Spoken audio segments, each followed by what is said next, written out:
In yachting, precision is not a luxury. It is the difference between function and failure. Every weld, every joint, every engineered solution must perform, not just in theory, but at sea. Engineered Yacht Solutions delivers specialist welding, fabrication, and onboard engineering built for real-world conditions. This is craftsmanship shaped by experience, pressure, and exacting standards. Trusted by professionals who understand there is no margin for error. Engineered Yacht Solutions. Discover engineering without compromise. EYSwelding.com. Erin Ackor, welcome to Yachting USA. So nice to see you again. Nice to be here. Thank you for having me. Oh, my pleasure. This is going to be fun because, like so many of my guests, you and I go way back, and we've watched this industry for a long time. We've both been involved in organizations in the industry, and here we are today. We're all kind of going through reinvention, and you've reinvented yourself with your own new firm, having left Moore & Company after how many years?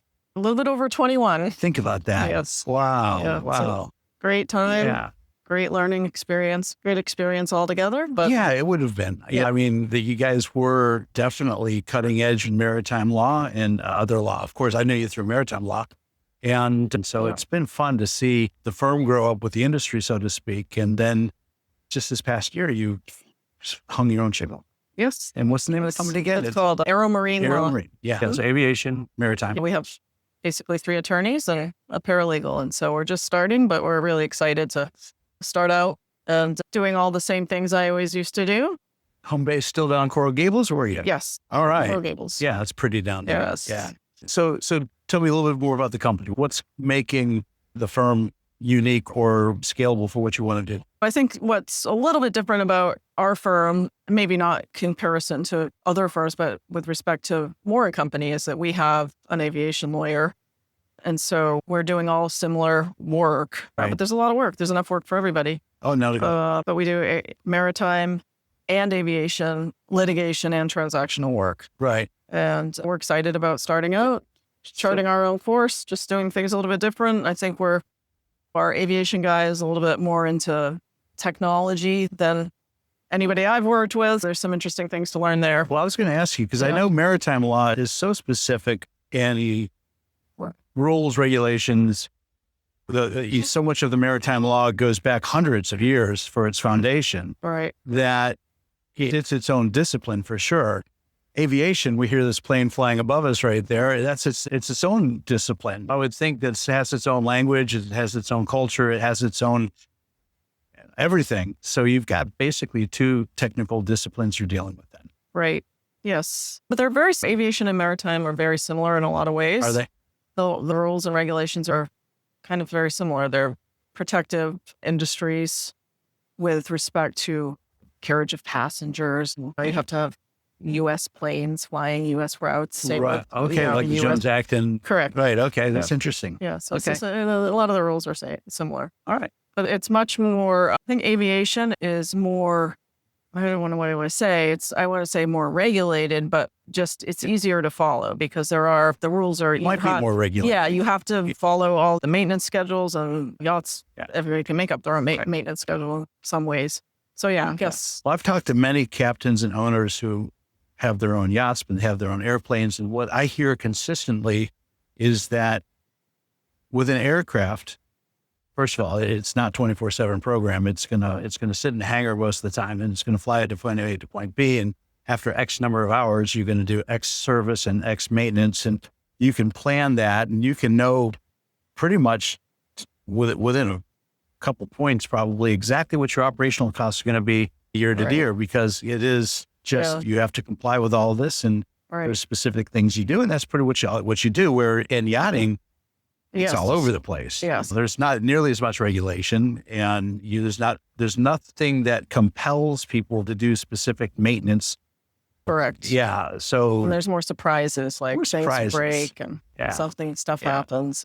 The difference is if you're surprised in the air, it probably ends really badly. If you're surprised on the water, I guess that's why it's more regulated. It could be. Yeah, it could be. So it's an interesting piece of reinvention for you. Yes. Yeah. Yeah, it's exciting. I'm in the kind of the mid stage of my career, and it was kind of time for me to either stay where I was or do something different. And I just felt like for personal growth that it was important to kind of keep moving forward. I can speaking from my own personal experience of this. And it's scary at first when you start off, but then you're like, all right, this is the right thing and it's yours and you get it to go. And I love that. But you and I go back, and what we wanted to talk, what it really is about the ISS, the International Superyacht Society. Yes. You, for the past 3 years, have been our intrepid president. And of those 3 years, I served 2 of those 3 years as a board member with you. And I don't know if you know this or not, but my tenure before I left last year as a board member was my second time. The first time, I started out just when it went from the Superyacht Society to the International Superyacht Society. Yes. And that was an interesting time because that was shortly, Bob Saxton talked about the birth of the Superyacht Society, I think during the gala design on Wednesday. Yeah. And I was listening and going, what you're most learning about, but because he talked about how we started the International Superyacht Society. No, we didn't. We actually started the Superyacht Society. And then what happened was we had this aha moment, this epiphany. We looked around the table and it's like, well, hold on a second. For every American here, there's a European here, or it's an international society, isn't it? And so it was, I think, 5 years in or so that we had a name change. Yeah.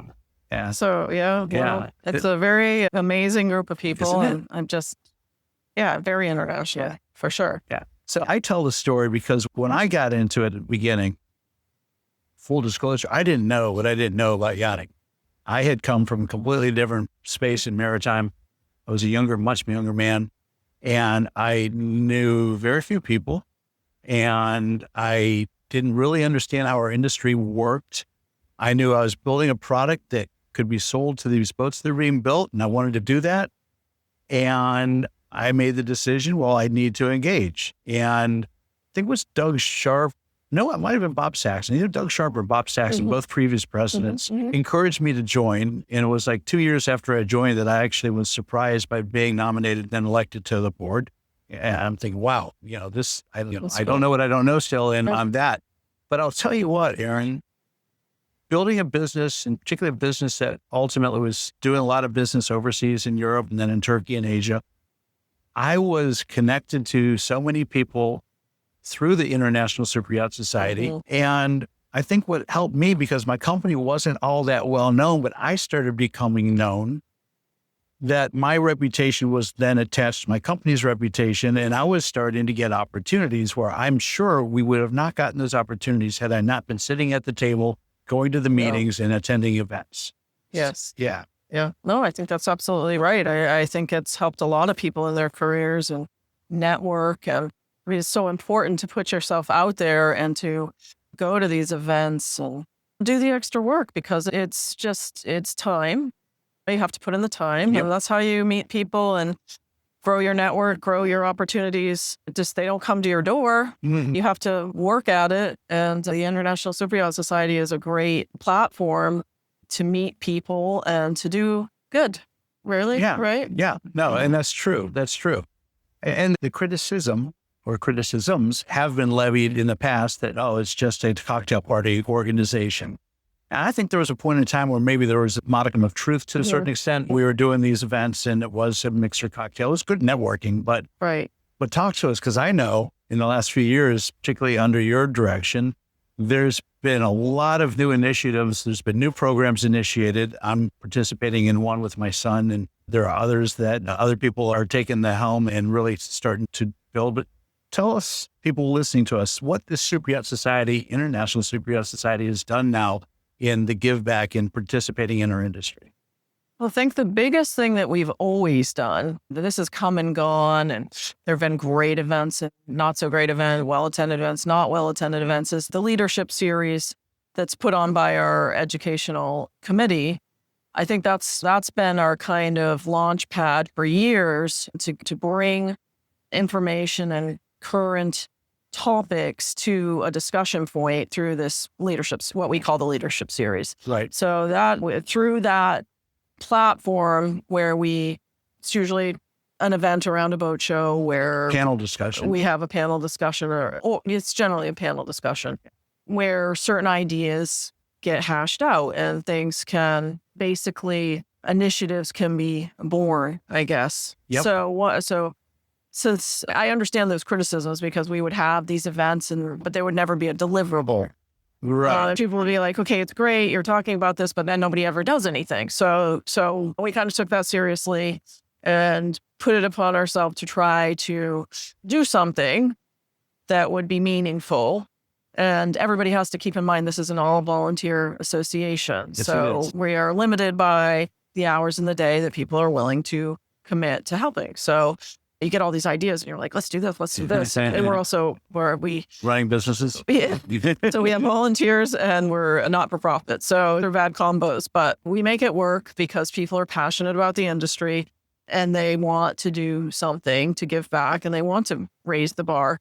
So out of these great leadership series events, we came up with several ideas that just were kind of brewing over time. One was the ambassador program, which everybody was like, well, we don't know anybody here. We don't know anybody there. How COVID happened and nobody knew how certain things were being handled in different ports around the world. Right. And so out of that situation, we decided to create the ambassador program, which was, we have 13 ambassadors right now around the world that are ISS flag bearers. They're ambassadors for the ISS. Members who have stepped up to say, hey. Members, yeah, exactly. And so they are there as a resource. Do you remember anything going on? The ports of call where we're located?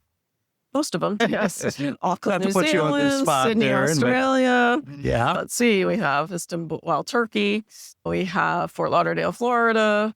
We have Palma de Mallorca, Antibes. Let's see, where else? West Coast of the United States? Not yet. Not yet. No, okay, not yet. There's an opportunity, everybody. There's an opportunity, Yeah. yes. Seattle or San Diego, pay attention. We've talked about that in the past, but we're everywhere. So Saudi Arabia.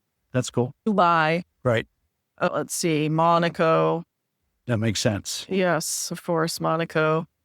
Gosh, I'm going to Netherlands? get stumped on. No, it's so weird. We don't have another opportunity. Okay. Yes, that's a big opportunity. That's a we big have opportunity. An Italian ambassador. We're at 10. I have 3 more to go. Let's see. Who am I forgetting? Montenegro. Montenegro. That's 11. That's cool. St. Martin. That's 12. also cool. Oh my God, I'm forgetting one person. One person's going to call you after they watch this know. interview I'm going, so sorry. Erin. Who am I forgetting? Yeah. So, I mean, but It's all my fault because I put her on the spot. So I got 12 out of 13. It's pretty good. But no, that is cool. So there's so that people happened. regionally located that can bring the message and encourage membership. And Correct. when they see opportunities for some type of participation or whatever, it's eyes on the ground. When they feed us information, we feed them information about what we're doing. And so it just kind of spreads the word, and we spread the word about what's happening in their areas. That's a beautiful thing. So that was good. That was a great one. That was kind of the first one out of the gate. Yeah. And then we had the Captains Meet the Fleet initiative that we captains were like, how do we give back? We want to do something. Right. And it was kind of the brainchild of Brandon O'Shannessy, really. He kind of came up with this idea, and we were all like, that sounds great. And the Captains Committee basically receive members of the ISS that want to kind of test market a product, how it would behave on board, or whether it would be good, bad. Right. Like, is it a good product? Is it going to serve the purpose? How can we improve? And they get feedback from the people that will actually be using. And that feedback the loop product. is so critical to bringing out a useful, good product. Correct. And so it could be a service too. Sure. When we've had a lot of, every time we send out a blast about that initiative, the members, we always get 5 or 6 instantly, and we have to cut it off because they can only handle a few at a time. Right. Again, all volunteer. Create a waiting list, maybe? Yeah. Yes.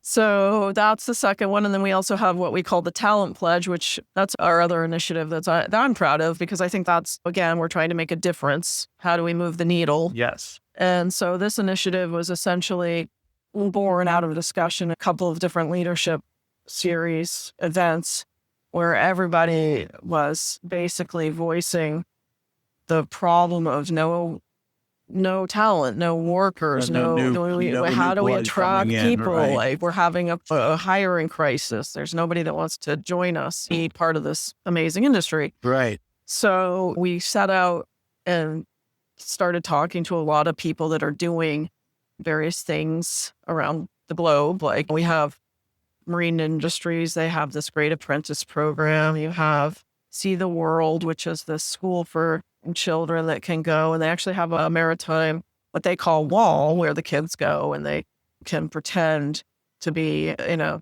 marine career, All right. be a captain or whatever. They have to do that for like a semester. Swat the deck. So yeah, so we there's people around the world, and Dennis has an apprenticeship program. There's different groups all over the place that are doing little steps. And so we're like, okay, how are we going to encapsulate this into one thing? So we created this thing called the Talent Pledge, where ISS members basically take the pledge and they agree to do one of 5-ish options to kind of either mentor somebody, teach in a school about our industry, bring up a younger junior member of their team so they stay interested and they don't just disappear.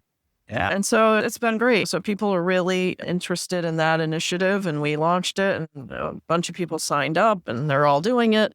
Yeah. And so but of course, with all things volunteer, we have people get busy and things get a little slow over certain periods, and then other people step in. And so we're back on track with that and hoping to expand it over the next years. And just, it's a little thing, but every company doing it can make a big difference. That's the whole thing. It's one organization. But now, how many members? I think last I heard we were pushing over 1,000 or? Yeah, we have about 1,200 company members, corporate members. No, that's great. Members. Yeah. And that's the other thing too. You don't have to be a broker or a yacht builder to be part of this. If your business is in the business of yachting, you can be part of this. And we are missing a lot of trades are not really participating in the ISS. I've picked up on that. I've encouraged and brought some people in that just didn't think it would apply to them, or they didn't, because it's not a snobby elitist organization. It's a very rounded people organization. So yeah, if you're not a member of the ISS, I'm a member of the ISS. It's been good for me and my businesses, and I know it's been good for a lot of other people. Absolutely. Yeah. Yes, please join us. Yeah, we'd love to have you. Absolutely. So you did 3 years as the president. I did. And now you are, at the end of the year, you hand the baton to Mr. John Venables. Yes, I do. Yes, John Venables got elected on Tuesday of this week to serve as the next president. Fantastic. Yep. So he's serving currently as our treasurer. So John Venables has been, I think, involved with the ISS almost since inception, but not quite since inception. Yeah, he's been around for a while. Yeah. Yeah. Well, again, he's another individual professional in the industry that saw the value and attached his brand and his capabilities to the ISS. And that's how we become successful as an organization. Yep. He runs a huge company, NIAD Global Maritime, and I don't know where he's going to find the time, but I'm grateful. I was thinking that too. I'm grateful to give it a go. So we have to all help John. Right. And these are 3-year terms, right? They're 1-year terms that you cannot exceed 3. There you go. Okay. Yes.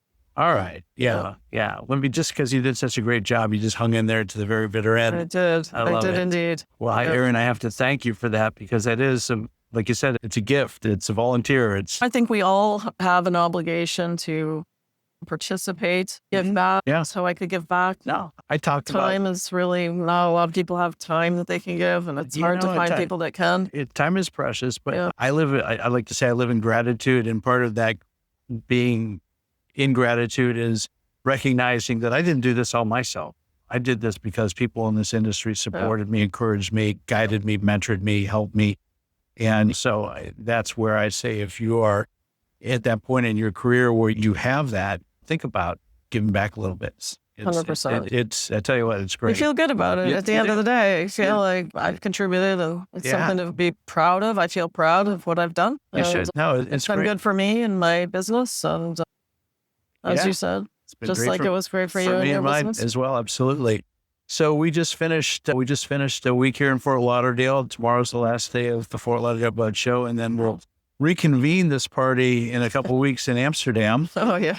And will you be over? I will not be attending Amsterdam. I'll fill in for you. Okay. But a lot of the same characters, a lot of the same faces will be, and that more or less wraps up what we do for 2025. And John will take the helm for 2026 forward. Yes. What's your role going to be in the future now?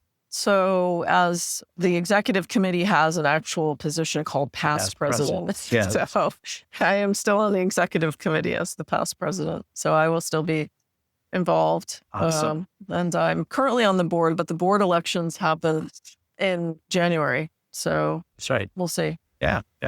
So we'll look forward to next year's board coming together, what the ISS looks like, and perhaps new initiatives and some new ideas will come forward, and we'll keep. And I think that's the beauty of our model is just, you really need new ideas. People, 3 years is the max, and you have to rotate out, and somebody else has to come in because you need new ideas. You can't just have the same people.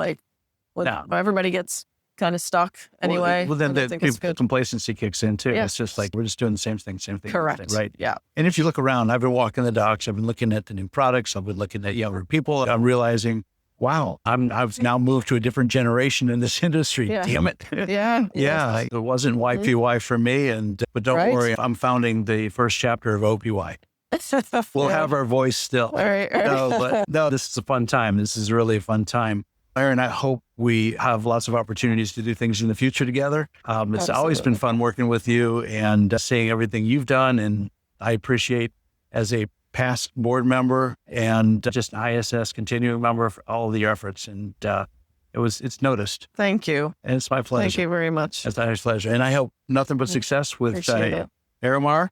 And upward and onward. Thank you very much. You're very welcome, Thank you Erin. very much. It's been a pleasure. All right. Well, there we go. And that's a nice recap of the International Superyacht Society. Like I said earlier, if you're not a member, probably should be a member. And if you're not sure how to make that happen, you can always contact me. I'll get you pointed in the right direction. All right. Until the next time, I'm out of here. If your brand belongs in the heart of the yachting world, this is where it happens. Yachting International Radio reaches over 1 million yachting professionals and enthusiasts every month, with 77 million impressions, 220,000 social followers, and 74,000 podcast subscribers. Our hosts are insiders, crew, captains, CEOs, trusted voices shaping the industry. This is targeted, high-impact advertising in a luxury niche. Visit yachtinginternationalradio.com/advertise. Your audience is already listening.